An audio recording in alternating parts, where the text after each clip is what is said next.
সেই স্বাদ খাও। আব্বু কই? সেই স্বাদ কত স্বাদ খাবার ছাড়াই এসেছেন?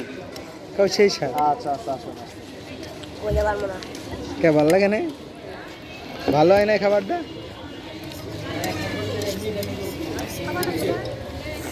ঝাল কম হয়েছে, টক কম হয়েছে, লবণ কম হয়েছে। ভালো হয় না। এই মাশাল্লাহ চটপটির নামই তো ভুল, উল্টো পাল্টা নাম রাখছে আবার মাশাল্লাহ। ঠিক গরম নিলাম।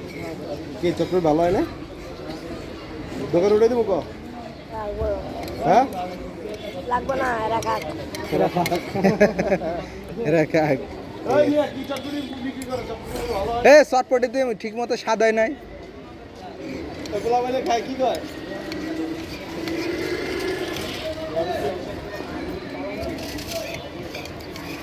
ভিডিও করেন না, ভিডিও অফ করেন। না রিভিউ হবে একটা। এই দোকানের ব্যবসা আজকে লাল বাতি জ্বালাই দেবো। থাক, একটা লাল বাতি জ্বালান। আর তুই ইউটিউবে ভাইরাল হয়ে গেলে তো 2 দিন পর দেখা যাচ্ছে ভিউয়ার্সের উপর ডিপেন্ড করে।